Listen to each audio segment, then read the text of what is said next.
আসসালামু আলাইকুম।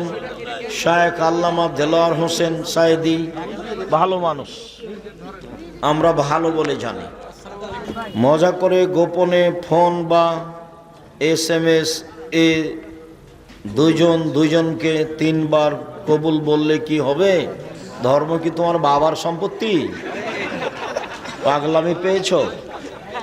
কোর্টের বিবাহ বাতিল, গতবারই তো বলে গেছি, কোর্টের বিবাহ বাতিল। সারা দুনিয়ার মেয়ে যদি কোর্টে বিবাহ বসে, সারা দুনিয়ার বিবাহ বাতিল।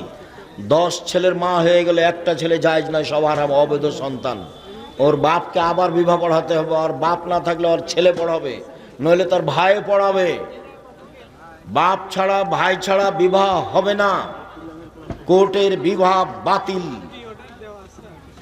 4 থেকে 5 জন মানুষ একটা লাশ খাটে করে নিয়ে কবরস্থানের দিকে যাওয়ার সময় যদি লাশ পড়ে যায় তাহলে কি কোনো সমস্যা? না, কোনো সমস্যা নেই, পড়ে গেছে। আমি একজন নার্সিং স্টুডেন্ট। সেবা দেওয়ার জন্য অনেক সময় মেয়েদের শরীর স্পর্শ করতে হয়। সেবা দেওয়ার জন্য যদি জরুরি হয় তাহলে দিতে পারো, অন্যথায় পুরুষের চিকিৎসা করো, মেয়েরা মেয়ের করো। জরুরি সেবাই হতে পারে, প্রমাণে বুখারী মুসলিমের হাদিস। আল্লাহ নবী বললেন যে অমুক মহিলার কাছে একটা পত্র আছে, আলী তোমরা যাও, ওদেরকে পাবা পাবনা শহরের বাইরে ওই ঈশ্বরদী রোডে, কথার কথা। তো সাহাবীরা দৌড়াতে গিয়ে সেই ঈশ্বরদী রোডে ওখানে পেয়ে গেছে, গিয়ে বলছে পত্র দাও। তো বলছে আমার কাছে পত্র নেই। আছে? নেই। তখন সাহাবীরা বলছেন যে তোমাকে কাপড় খুলে উলঙ্গ করে পত্র বের করব, বের না করলে। তাহলে বোঝা যাচ্ছে যে প্রয়োজনে নগ্ন হতে পারে। পুরুষের কাছে চিকিৎসা মহিলারা নিতে পারে, না নেওয়া উত্তম। আমার পিতামাতা আমাকে না জানিয়ে কিস্তি উঠিয়েছে, এখন আমি তাদের সাথে থাকতে চাচ্ছি না। তুমি থাকিও না, ভিন্ন উপার্জন করে খাও, তোমার বাপ মাকে খাওয়ানোর চেষ্টা করো। বাহ, জাযাকুমুল্লাহ খায়র, বারাকাল্লাহ। সাহারির শেষ সময় কিভাবে নির্ধারণ করা হয়? সূর্য আজানের কিছুক্ষণ পূর্বে, একাধিক হাদিসে এটাই প্রমাণ হয়। 20 মিনিট, আধা ঘন্টা, মানুষ সেটাকে যেভাবে বুঝে এইটাই নির্ধারণ। তাতে 50 সেটা 60 100 আয়াত পড়া যাবে এরকম। শায়েখ, আপনারা যে নিজেই বলেন আল্লাহ রাতকে করছেন ঘুমানোর জন্য, কিন্তু এ রাতে আপনারা দিন প্রচার করছি যে সাহাবীরা তো, রাসূল তো পরিবারের সাথে কথা বলছেন, সাহাবীদের সাথে কথা বলছেন এশার সালাতের পরে। আমরা চেষ্টা করি 12টা, 12:30, 1টার মধ্যে কথা শেষ করা। ঈদের নামাজের নিয়ত নিয়ম কি? পরিকল্পনা নাম নিয়ত, নতুন কোনো শব্দ নেই। আমি একজন ছাত্র, টিউশনি করে টাকা ইনকাম করি, মেয়েদেরকে পড়ালে কি টাকা হালাল হবে? নির্জনে মেয়েকে পড়াতে পারবে না, এটা হারাম। তাহলে মেয়ের মাকে ওখানে বসে থাকতে হবে। তাছাড়া তোমার এই টিউশনি হারাম, টাকা হারাম। জুমার দিনে খুতবার পরে আজান দেওয়া হয়। জুমার দিনে খুতবার পরে আজান দেওয়া বিদআত। আজান একটাই হবে, যখন খুতবা শুরু হবে তখন। শ্বশুর খুশি হয়ে কিছু দিলে কি নেওয়া যাবে? বৌমা নিতে পারে। অর্থ সম্পদ হলে ছেলে মেয়েরা কেউ নিতে পারবে না। যারা জমি পায় না তারা নিতে পারবে, যারা জমি জায়গা ভাগে অংশহারে পায় তারা কিছু নিতে পারবে না। আর এমনি কিছু হাদিয়ে দিলে দিতে পারে। শায়েখ, আমাদের মসজিদের কিছু দোকান আছে ভাড়া দেওয়া, এই ভাড়ার টাকা মসজিদের ফান্ডে যায় এবং সেই টাকা থেকে ইমামের বেতন দেওয়া হয়। এখন নাপিতকে ভাড়া দেওয়া দোকানের ভাড়ার টাকা মসজিদের কমিটি গ্রহণ করা শরীয়ত অনুযায়ী জিনা। নাপিতকে ভাড়া দিতে পাবে না। মসজিদের ভাড়া দিয়ে মসজিদ নির্মাণ হবে, ইমামের টাকা হবে, মসজিদের টাকা হবে, তবে নাপিতকে ভাড়া দেওয়া যাবে না। নাপিতকে ভাড়া দিলে পাপের সহযোগিতা হবে। এই জন্য নাপিতকে ঘর ভাড়া দেওয়া, দোকান ভাড়া দেওয়া হারাম। আর নাহলে বলে দিতে হবে তুমি দাড়ি ছোট করতে পাবো না, দাড়ি চাঁচতেও পাবো না, তাহলে হয়। আমি একজন ইউরোপ প্রবাসী, শুনেছি রাসূল সাল্লাল্লাহু আলাইহি সাল্লাম বলেছেন, তোমরা কর্মসংস্থানের জন্য পশ্চিমা দেশে যাবে না। এই কথাটাই কতটুকু সত্য, এরকম কথা আল্লাহ রাসূল বলেননি, তবে ইহুদি খ্রিস্টানদের বিরোধিতা করতে বলেছেন। তাদের ওখানে গেলে কি হয় সেটা তো আমি তোমাদের কয়েকবার বলেছি। হুজুর, আমার প্রশ্ন হলো, জন্মদিন, গায়ে হলুদ, মেহেদি অনুষ্ঠান, এগুলো হারাম, কাবিরা গুনাহ। জন্মদিন শিরক, কাবিরা গুনাহ। জন্মদিন, মৃত্যু দিবস, 16 ডিসেম্বর, 26শে মার্চ, 21শে ফেব্রুয়ারি, যত দিবস আছে জীবনে সব হারাম, সব কাবিরা গুনাহ, সব শিরক।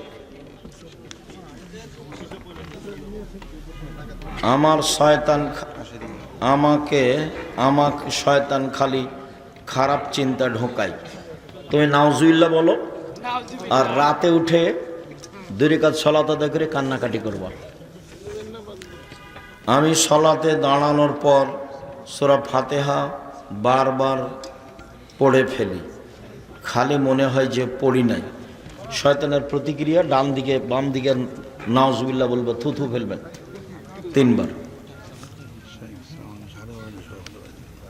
আমার প্রতিপালক যখন আমাকে উপরে নিয়ে গেলেন, জিবরাইলের মাধ্যমে উপরে যাচ্ছি, হঠাৎ দেখি বেশ কিছু লোক, লাহুম আজফারু মিন নুহাস, তাদের হাতে রয়েছে বড় বড় নখ, এরকম লম্বা লম্বা নখ।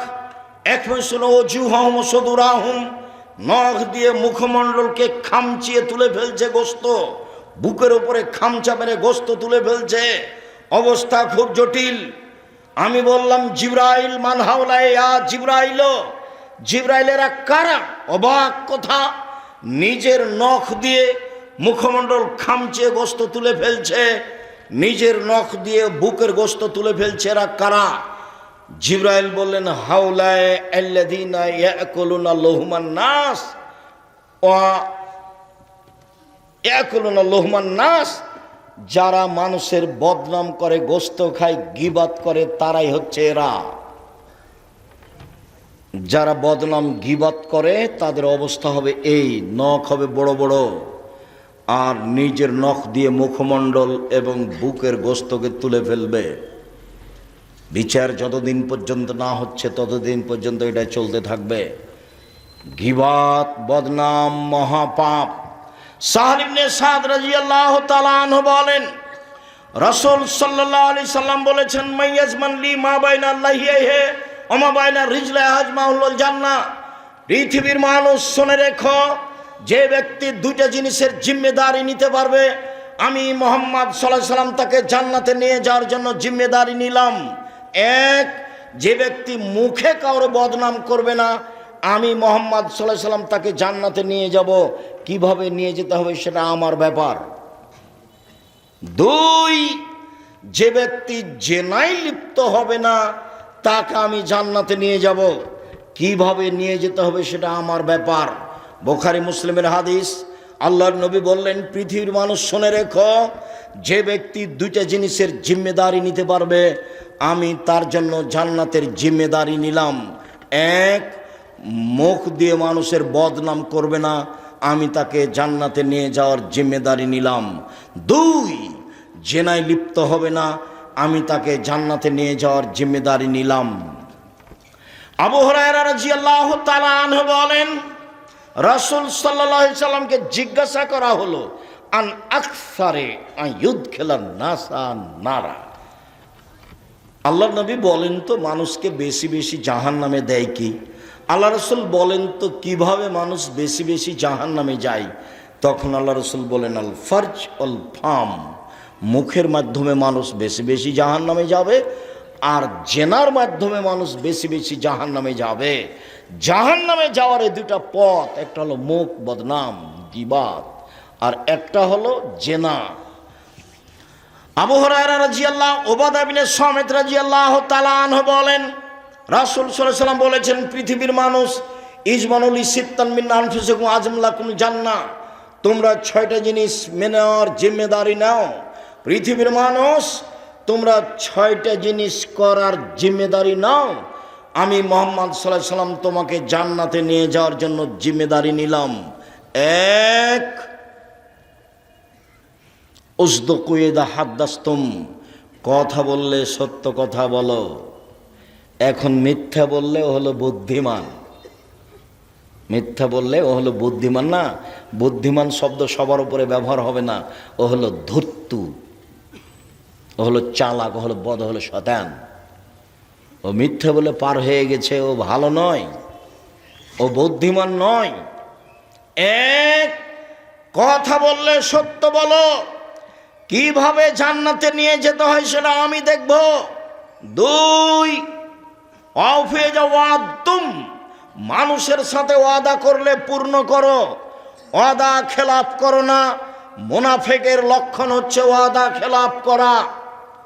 ওয়াদা করলে পূর্ণ করো, জান্নাতে নিয়ে যাওয়ার জন্য জিম্মেদারি আমি নিলাম। ওয়া আদ্দু যাও উতুমিনতুম, আমানত রাখা হলে সময়ে তা দিয়ে দাও। বিপদে পড়েছে মসজিদের সভাপতি, বিপদে পড়েছেন মাদ্রাসার সভাপতি, বিপদে পড়েছেন হেড মাওলানা, হেডমাস্টার, প্রিন্সিপাল, ভাইস চ্যান্সেলর, বিপদে পড়েছেন জেল সুপার, বিপদে পড়েছেন চেয়ারম্যান, মেম্বার, এমপি, মন্ত্রী। তারা বুঝতে পারেনি 10-এর পয়সায় কত ভয়াবহ পয়সা। একটু টান দেন। আত্মসাৎ, আব্দুর রাজ্জাক বিন ইউসুফ, দেখেন চলে আসবে একবারে সব ধারাবাহিকভাবে হাদিস। আত্মসাৎ, আব্দুর রাজ্জাক বিন ইউসুফ। একটা গম যদি চেয়ারম্যান সাহেব আত্মসাৎ করেন, তাহাজ্জুদ দিয়ে বিচারের মাঠে টিকতে পারবে না। জেনে শুনে যদি একটা গম, একটা জুতার ফিতে কম থেকে কম যদি কেউ আত্মসাৎ করে, তাহাজ্জুদ দিয়ে বিচারের মাঠেও টিকতে পারবে না। তাই তো রাসূল সাল্লাল্লাহু আলাইহি ওয়াসাল্লাম বলছেন, 3 শ্রেণীর মানুষের সাথে আমি বিচারের মাঠে কথা বলবো না, তাদের আমি পবিত্র করব না, তাদের সাথে আমি কথা বলবো না, তাদের দিকে আমি দয়ার দৃষ্টি দিব না। এক, আল মুসবিল, টাকনুর নিচে পায়জামা প্যান্ট লুঙ্গি পরে যে, তার সাথে আমি কথা বলবো না। দুই, মালিকুন কাযাব, মিথ্যুক দায়িত্বশীল যে, মিথ্যুক মেম্বার, মিথ্যুক চেয়ারম্যান, মিথ্যুক হেডমাস্টার, মিথ্যুক হেড মাওলানা, মিথ্যুক জেল সুপার, মিথ্যুক দায়িত্বশীল যে যেখানে আছে, একবারে নিচে থেকে না উপর পর্যন্ত তাহাজ্জুদ পড়ুক, আর প্রতি বছর হজ করুক, আর বছরে 10 বার উমরা করুক, আল্লাহ তার সাথে কথা বলবেন না। ও মিথ্যুক, ধোঁকাবাজ, প্রতারক, জাতিকে ফাঁকি দিয়ে দায়িত্ব পালন করে, গদ্দার। রাসূল সাল্লাল্লাহু আলাইহি ওয়াসাল্লাম বলছেন, 2 শ্রেণীর মানুষের ব্যাপারে আমি সুপারিশ করব না। পৃথিবীর মানুষ শুনে রেখো, 2 শ্রেণীর মানুষের সাথে আমি কথা বলবো না, ওদের পক্ষে কথা বলবো না, ওদের সুপারিশ করব না। এক, ইমামুন জালমুন গাসুম, স্বৈরাচারী, স্বেচ্ছাচারী, বদমেজাজি, স্বৈরাচারী, স্বেচ্ছাচারী, বদমেজাজি, আত্মসাৎকারী, জালেম বাদশার সাথে আমি কথা বলবো না, জালেম শাসকের সাথে কথা বলবো না। এই ছেলে, জুলুমের বয়স তোমাদের বাংলাদেশে 45 মিনিট, আর এর চেয়ে বড় যে, সে হলো 2-3 মিনিট ফেরাউন, তার চেয়ে বড় যে আধ সমুদ, মিনিট টিনিট নাই, বাস নেই, এক বিদ্যুৎ তারপর আর নেই, মানে মিনিট নাই, সেকেন্ড নাই, আস্তে আস্তে নেই। ওরা হলো সবচেয়ে বড় জালেম।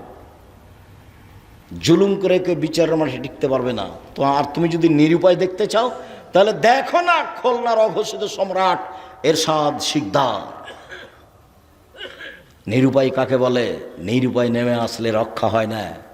রাতে রাতে দেশ দখল করতে পারেন প্রেসিডেন্ট সাদ্দাম, নিরুপায়। নিরুপায় নেমে আসে মানুষের জীবনে। শোনো, খবরদার মাঠে যায় না, 5 ওয়াক্ত সালাত আদায় করো, হালাল রুজি উপার্জন করো, নিম্নেরটা করো, কাজ করো। আমি ভিক্ষা করতে বলিনি, কোনো দিন বলি না। ওইটা নিচে নামতে নামতে নামতে তোমাকে আর তোমার বাপকে অপমান করার জন্য বলেছি। আব্দুর রাজ্জাক সাহেব অপমান করেন কেন? তো তোমার বাপ জেনে শুনে যৌতুক নিল কেন? কেন নিবে? তুমি কি এমন পড়া শিখেছ? কেন তুমি শ্বশুরের দেওয়া মোটর সাইকেলে চড়ো? তোমার শরম হয় না কেন? বেটা নিজে কাজ করে দে, মোটর সাইকেল কিনো। শ্বশুরের কাছ থেকে মোটর সাইকেল নিতে হবে কেন? আগামীকাল সন্ধ্যা হতে হতে মোটর সাইকেল ফেরত দেবা, তোমার বাপকে বলবা বাপ বেটা ভিক্ষা করে খাবো। তখন বলেছি ভিক্ষা করার কথা, তাছাড়া আমি ভিক্ষা করার কথা বলিনি। বলেছি কাজ করে খেতে হবে। শেষে বলেছি সবচেয়ে উত্তম পথ উপার্জনের কি? ব্যবসা। কম থেকে কম, বেশি থেকে বেশি। তাহলে জাতির উপকার করা যাবে, অসহায় মানুষের উপকার করা যাবে, এতিমের পাশে দাঁড়ানো যাবে। জামিয়া সালাফিয়া 519 জনের বেশি এতিম অসহায় মানুষ আছে। এদেশের সর্ববৃহৎ প্রতিষ্ঠান জামিয়া সালাফিয়া, যেখানে প্রায় 5000 ছেলে মেয়ে পড়াশোনা করে, 300 জন শিক্ষক শিক্ষিকা অবস্থান করেন, বেতন লাগে প্রতি মাসে 40 লক্ষ। কেন আপনি দেখতে যান না? আমার বুঝে আসে না। গেলেই টাকা দিতে হবে এই কথা আমি বলিনি। আমি বলেছি আপনাদের প্রতিষ্ঠান দেখতে যাবেন, শূন্যের উপরে আছে, যার নিচে কিছু নেই, হলো কচুর পাতার পানি। আমি কোনো ব্যবসা করি না যা দিয়ে জামিয়া সালাফিয়া চালাই, আর আমি ধনী মানুষের ছেলে নই যা দিয়ে আমার বাপের জমি দিয়ে জামিয়া সালাফিয়া চালাই। আপনাকে আমি দেখার দাওয়াত দিয়েছি। কেন? দেখতে গেলে আপনার একটা অন্তত দোয়া আসবে, আল্লাহ তুমি এটা কবুল করো। এটা আমার অনেক। যদি আল্লাহর কাছে কবুল হয়ে যায় তাহলে আর কোনো সমস্যা নেই, আর যদি কবুল না হয় তাহলে যতই হিজ্জা হিজি করি না কেন হবে না। সম্মানিত দিনী ভাই বোন, রাসূল সাল্লাল্লাহু আলাইহি সাল্লাম বলেন ওয়াহফাজু ফুরুজাকুম, জেনায় লিপ্ত হয়ে না জান্নাতে নিয়ে যাব। রাসূল সাল্লাল্লাহু আলাইহি সাল্লাম বলেন কুফু সিবিয়ানাকুম, হাত কন্ট্রোলে রাখো, ক্ষমতা দেখায় না, দলীয় দাপট দেখায় না, অর্থের ক্ষমতা দেখায় না। ক্ষমতা দেখালে তোমাকে বিলীন হয়ে যেতে হবে। হাত নিচু করো, জান্নাতে আমি নিয়ে যাব। চক্ষু নিচু করো, জান্নাতে আমি নিয়ে যাব। রাসূল সাল্লাল্লাহু আলাইহি সাল্লাম বললেন পৃথিবীর মানুষ শুনে রেখো, 3 শ্রেণীর মানুষ জান্নাতে যাবে, ওরা জাহান্নামে যাবে না। 3 শ্রেণীর মানুষ জান্নাতে যাবে। 1, বাকাত মিন খাশিয়াতিল্লাহ, আল্লাহর ভয়ে কাঁদে যে সে জান্নাতে যাবে। আল্লাহর ভয়ে কাঁদে যে সে জান্নাতে যাবে। রাসূল সাল্লাল্লাহু আলাইহি সাল্লাম বলেন গাভীর বাঁট ওলান, আপনারা বুঝেন, গাভীর বাঁট বান ওলান থেকে চাপ দিয়ে দুধ বের করে ভিতরে ঢোকানো যায় না, যেমন এইটা যেমন অসম্ভব, আল্লাহর ভয়ে কাঁদে যে তার জাহান্নামে যাওয়া তেমনি অসম্ভব। আমি নিজে কথা বলিনি, এ কথা মুহাম্মদ সাল্লাল্লাহু আলাইহি সাল্লাম বলেন। অতএব সময় করে কেঁদে সব কথা আল্লাহকে বলতে হবে, তাহলে আল্লাহ সহজে শুনবেন। পৃথিবীর মানুষ আল্লাহ রাস্তায় পাহারা দেয় যে, মাদ্রাসা লাইনে পড়াশোনা করে যে, সে জাহান্নামে যাবে না, জাহান্নাম দেখবে না। 3, বেগানা নারীকে দেখে চক্ষু নিচু করে যে সে জান্নাতে যাবে, জাহান্নামে যাবে না। অপর নারীকে দেখে চক্ষু নিচু করে যে সে জান্নাতে যাবে, জাহান্নামে যাবে না। বাজার পূর্ণ হয়েছে আপনার স্ত্রী দিয়ে, আপনার বোন দিয়ে, ও বাজারে যাবে কেন? ফ্যাশন বোরকা পরে বাজারে যায় কেন? আপনি কি মরে গেছেন? আপনার স্ত্রীর ভাই কি মরে গেছে? তার স্বামী কি মরে গেছে? তার দেবর কি মরে গেছে? তার ভাসুর কি মরে গেছে? তার বোনের ছেলে মরে গেছে? তার ভাইয়ের ছেলে মরে গেছে? দেশে কেউ নাই? শরম করে না? বেশরমা মহিলা ভ্যানে টিপে ঘাতে করে বাজারে চলে যায়। কি বুঝাতে চেয়েছো তুমি আমাকে? তোমার বাপ কি বুঝাতে চেয়েছে? তোমার মা আমাকে কি বুঝাতে চেয়েছে? ভুল হিসাব। তুমি কি দেশ মেরে খেয়েছো? তুমি কেন বাজারে গেলে? তোমার তো বুদ্ধি অর্ধেক। আমি বলিনি, মুহাম্মদ সাল্লাল্লাহু আলাইহি সাল্লাম বলেছেন তোমার বুদ্ধি অর্ধেক। তুমি কি করতে বাজার করতে পারো? তোমাকে বাজার করা লাগবে না, তুমি রান্না বান্না করবে, স্বামীর সেবা করবে, তোমার জান্নাত হবে। এই কথাই মুহাম্মদ সাল্লাল্লাহু আলাইহি সাল্লাম বলেছেন। তিনি বলেছেন 5 ওয়াক্ত সালাত আদায় করবে, রমজান মাসে রোজা থাকবে, স্বামীকে মেনে চলবে, জেনায় লিপ্ত হবে না, জান্নাতের সব দরজা খোলা। তুমি বাজারে গেলে কেন? কে তোমাকে বাজার যেতে বলেছে? কে বলেছে? যে বলেছে সে কাপুরুষ। তোমার স্বামী কাপুরুষ, কাপুরুষ, কাপুরুষ। তোমার বাপ কাপুরুষ। তোমার বাপ জানে না বাপ কাকে বলে? দেখবে 1 মিনিট, কথার শেষে চলে এসেছি। বাপ দেখা 1 মিনিট। বাপ কাকে বলে? এই বৈঠকে বাপ দেখানো আছে, ভুলে যাচ্ছেন কেন? ওই যে আয়েশা রাদিয়াল্লাহু তাআলা আনহা সফর থেকে আসছিলেন, হার হারিয়ে গেল, কেউ হার খুঁজে পায় না, না আমার সলাতের টাইম হয়ে গেছে, পানিও নাই, ওযুও করতে পারে না, সবাই বড় বিপদে। এখন জনগণ আবু বকর সিদ্দিক রাদিয়াল্লাহু তাআলা আনহুকে বললেন, ঘটনা হলে এই, আয়েশা এই করেছে। তখন আবু বকর সিদ্দিক খেপে গেলেন, হ্যাঁ এরকম করলো আয়েশা। একবারে মেয়ের কাছে আসলেন, দেখলেন যে মেয়ের উরু রানের উপরে মাথা দিয়ে জামাই ঘুমিয়ে আছে। তো এই অবস্থায় আয়েশা বলছেন, আমার আব্বা এসে আমার কোমরে লাকা জানি লাকজাতান সাদিদা, এত জোরে মারলেন যে আমার স্বামী আমার উরু রানের উপরে মাথা দিয়ে না ঘুমালে আমি মায়ের কারণে দূরে চলে যেতাম, তিনি এত জোরে মারলেন। যে অবস্থায় ছিলেন, আমাদের দেশে যদি শ্বশুর ওই অবস্থা দেখে, যদি ঘরে গিয়ে দেখে যে জামাই মেয়ের উরু রানের উপরে মাথা দিয়ে ঘুমিয়ে আছে, তাহলে শ্বশুর এইভাবে ঘুরে যাবে। বুঝাতে পারিনি কথা? এটা হলো আমাদের দেশের গতি। ওইভাবে মেরে দিলেন বাপে মেয়েকে। বাপের কাছে মেয়ে কোনোদিন বড় হয় না, 7 ছেলের মা। বাপের কাছে মেয়ে কোনোদিন বড় হয় না। দেখেন সবচেয়ে বড় মানুষে মারলেন আবু বকর সিদ্দিক রাদিয়াল্লাহু তাআলা বললেন, আদম থেকে নিয়ে কিয়ামত পর্যন্ত নবী রাসূল ব্যতীত সবচেয়ে দামি মানুষ আবু বকর সিদ্দিক রাদিয়াল্লাহু তাআলা। সবচেয়ে বড় মহিলাকে মারলেন। পৃথিবীর ইতিহাসে আয়েশার চেয়ে বড় মহিলাকে জন্ম নেয়নি, একবারে হাওয়া থেকে নিয়ে কিয়ামত পর্যন্ত সবচেয়ে বড় মহিলাকে মারলেন। সবচেয়ে বড় মানুষের সামনে মারলেন, মুহাম্মদ সাল্লাল্লাহু আলাইহি সাল্লামের সামনে মারলেন। মুহাম্মদ সাল্লাল্লাহু আলাইহি সাল্লামের পরিচয় আপনাকে আমি কি দেব? বিবাহধারী মেয়েকে মারলেন, পূর্ণ যুবতী মেয়েকে মারলেন, জামাইয়ের সামনে মারলেন, দিন দুপুরে মারলেন, প্রায় 1400 মানুষের সামনে মারলেন। এত বড় বাপে এত বড় বেটিকে এত বড় মানুষের সামনে, এত বড় জামাইয়ের সামনে মেরে দিলেন। ভুল কোথায় হারিয়ে গেছে বুঝতে পারেননি, এটাই ভুল। আপনার মেয়ে ঢং ঢং করে মাস্টার ডিগ্রি পাস করে বাজারে ঘুরে বেড়াই, আর আপনি বলছেন আমার মেয়ে ভালো রেজাল্ট করেছে, আমার মেয়ে এই করেছে সেই করেছে। আপনার মতো বাপ বেঁচে থাকার চেয়ে মরে যাওয়া ভালো। চিন্তা করবেন না, ছেলে মেয়ের জিম্মেদারি জামিয়া সালাফে পালন করবে ইনশাআল্লাহ। 500 জন ছেলে আছে এতিম অসহায়, কালকে যদি সকালে আরও 500 জন গিয়ে ঢুকে, সমস্যা নেই ইনশাআল্লাহ। আপনার ছেলে মেয়েকে আমি পড়াবো ইনশাআল্লাহ, সব শিক্ষক শিক্ষিকা রেখেছি, চিন্তা করবেন না। আপনার মতো বাপ বেঁচে থাকা আমি প্রয়োজন মনে করিনি। বাপ বাপ, চোখ যেভাবে ঘুরে সংসার সেভাবে চলে, চোখ যেভাবে ঘুরে বউ সেভাবে চলে, তার নাম স্বামী, তার নাম ক্ষমতা। সব ক্ষমতা আপনার হাতে দেওয়া আছে। আপনি বললেন সরকার দেবে, জি না, আল্লাহ রসুল বলছেন আপনি দেশের সরকার, আপনি, আপনার স্ত্রী আর আপনার কাজের মানুষ সবাই নিজ নিজ দায়িত্বশীল, সবকে জবাব দিতে হবে। সম্মানিত দিনী ভাই বোন, আলোচনার শেষে চলে আসলাম। রাসূল সাল্লাল্লাহু আলাইহি সাল্লাম বললেন, সঙ্গী সাথী বলতে পারো মানুষকে পিছন দিক থেকে ধাক্কা মেরে জাহান্নামে নিক্ষেপ করে কি? সঙ্গী সাথী বলতে পারো মানুষকে পিছন দিক থেকে ধাক্কা মেরে জাহান্নামে নিক্ষেপ করে কি? সঙ্গী সাথী বলতে পারো মানুষকে পিছন দিক থেকে ধাক্কা মেরে জাহান্নামে নিক্ষেপ করে কি? এ কথা বলতে বলতেই তিনি নিজের জিভাটা ধরে নিয়েছেন। দেখো, জিভা মানুষকে পিছন দিক থেকে ধাক্কা মেরে জাহান্নামে নিক্ষেপ করে।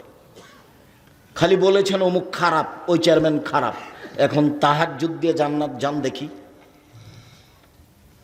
যারা সামনে আছেন অনুরোধ জানাচ্ছি, আপনারা আমার দিনী ভাই বোন, যারা অনলাইনে আছেন পৃথিবীর যে কোনো প্রান্ত থেকে আমি আপনাদের অনুরোধ জানাচ্ছি, যারা মিডিয়াতে সময়ের গতিতে অবগত হবেন তাদের আমি আব্দুর রাজ্জাক বিন ইউসুফ, আপনার কাছের মানুষে আমি অনুরোধ জানাচ্ছি, জিন্দেগিতে কখনো আর কোনোদিন বদনাম করবেন না ইনশাআল্লাহ। কারো পিছে পড়বেন না, আপনার যা ক্ষতি হচ্ছে হোক। আল্লাহুম্মা লা মানিয়া লিমা আতাইতা ওয়া লা মুতিয়া লিমা মানাতা। তিনি যা দিবেন কেউ ঠেকাতে পারে না, তিনি যা দিবেন না তা কেউ দিতে পারে না। হাদিস বুখারী মুসলিম। তিনি যা দিবেন তা কেউ ঠেকাতে পারে না, আর তিনি যেটা দিবেন না কেউ নিতে পারে না।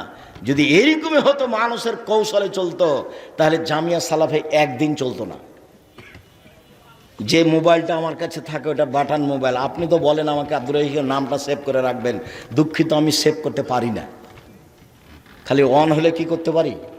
রিং বাজলে আমি অন করতে পারি, রিং বাজলে আমি খালি অন করতে পারি। এরকম একটা বাটন মোবাইল দিয়ে জামিয়া সালাফে চলে, যেখানে লক্ষ লক্ষ কোটি কোটি টাকার ব্যাপার, আর আপনার হাতে বড় মোবাইল কেন? জবাব আমি দিব, আপনার বাপ মা দিবে। আপনি প্রস্তুতি নেন, এই কাজ বন্ধ করেন। চিরদিনের জন্য বদনাম গীবত বাড়ি থেকে বিদায় করে দেন, আপনার পাশ থেকে বিদায় করে দেন। বাড়িতে গিয়ে আহাল পরিবারকে নিয়ে বৈঠক করবেন, বলবেন এই শোনো, এই বাড়িতে চিরদিনের জন্য বদনাম গীবত বন্ধ। কোনো মহিলা এসে বলবে, আপা একটা কথা, আমি একটু 500 টাকা কর্জ নিতে এসেছি। আর শুনেছেন আপা? কি? আমাদের ওই পাড়ার ওই মেয়েটা, ছি ছি ছি ছি ছি, ওটা আপনি বলবেন না, তাহলে আপনাকে আমি 500 টাকা কর্জ দিব না। ওর বদনাম কিন্তু আপনাকে কিন্তু খুব ভালো লাগবে। জীবনে দল করলে আপনার বিপক্ষের লোক যদি বিপদে পড়ে, তখন আপনি বলবেন ঠিক হয়েছে, ঠিক হয়েছে, ঠিক হয়েছে। আমি নিজে হাতে দেখেছি, নিজে চোখে দেখেছি গরু জবাই করতে। প্রতিপক্ষ যখন বিপদে পড়েছে, তখন উনি খুশিতে কি করছেন? গরু জবাই করছেন। গরু জবাই করাটা আমি নিজে দেখেছি। আর ঢেকি কেটে ভাগ করে নিয়েছে, এটা আমাদের গ্রামে ভাই ভাই। ওটা আমার চোখের দেখা।